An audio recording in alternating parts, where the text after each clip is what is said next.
indeed. Regina? Thank you, Delano. Now on Bounce, everyone has to do their taxes. I think it was Benjamin Franklin who said there are two certainties in life, death and taxes. So whether you use a professional or you do them on your own, there are some tax deductions you could be overlooking. I want to welcome Meg Mershak tonight to the show. She is with Tax Slayer. Appreciate you being here. Thank you. It's great to be here, kind of the halfway point of tax season. Yeah, and we both copped too. I was like, oh, I haven't filed my taxes yet. And you said, oh, don't worry about it, that you haven't either. Not yet, but you really should start early so you make sure that you get all of your deductions in line, all of your paperwork. You really don't want to miss out on getting that maximum refund. Before we talk about the most overlooked deductions, tell us a little bit about Tax Slayer first. Well, Tax Slayer is an online company where you can prepare and e-file your taxes.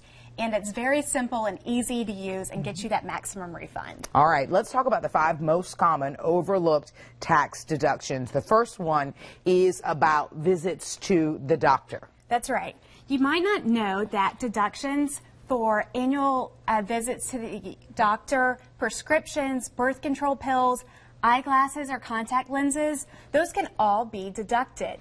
Now, there are some caveats, and you'll want to check first to make sure that those expenses weren't reimbursed by your health insurance provider, and also that they meet a % of your adjusted gross income. If you're under the age of 65, that's 10% of your AGI. Okay, okay. And number 2, children. I can't believe people overlook this, but I guess it happens. Well, there are many tax deductions for children that are very common, but this is one you might not think about. Tax Slayer is a family-owned company, so we really love to celebrate new generations and new kids. But some couples need a little bit of extra help getting started, so they turn to infertility treatments. Okay. And those costs can be in the tens of thousands of dollars, but the great news is they're deductible. Did not know that. Right. Okay. Moving on to working from home, number 3. Yes, this is a very good tip for the self-employed entrepreneur who has that home office space. Now, the IRS actually did us a favor a few years ago. Because expenses can be very difficult to keep track of, they have a simplified business use of home deduction where you can take up to 300 square feet of your home office space and get $5 per square foot. Very cool. And yes. Is it also accurate that any kind of repairs or something you have to make to your home, if your home is your base for your business, or is that then deductible as well? Well, the simplified business use of home deduction takes care of all of the other expenses. Okay. So it's up to a $1,500 deduction. If you get that refund, you can reinvest it back into your business. There you have it.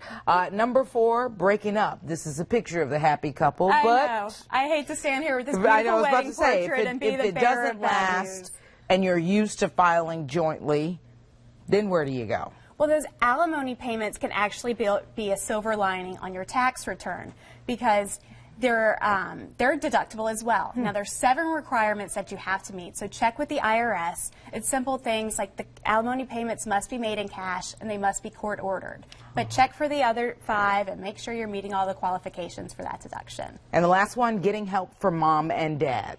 Yes, pay attention, millennials who have a lot of college debt. We're all out there. This is great if your parents are really helpful, or maybe you've twisted their arm and they're helping you out with loan payments. As long as the parent is not including the student as a dependent on their tax return, then the student can deduct the interest on the loans up to $2,500. So it's really a win-win situation. Okay. All right. Now, would the parents be able to deduct it all, or is that just something that the millennials can take advantage of? Just the student. And there's always more on this, on all of the deductions. You want to read all the details, so check Tax Slayer's blog or the IRS to make sure you're filing your tax return correctly and accurately. Meg, is there anything else you wanted to add that you wanted folks to know? Which is, as we said at the beginning, start early so you have everything in line. Tax Slayer will actually help you go through our step-by-step deduction guide to make sure you're not going to overlook anything that could help you get that maximum refund. Okay. For more savings advice, you can go to WBTV.com right now. Be sure to look in the Web Extra section under the home tab. Meg Mershak with Tax Slayer. We appreciate you being here tonight and shedding light on these 5 things. Thanks. It's great to be here. Absolutely. Stick around. We've got more WBTV News on Bounce right after this.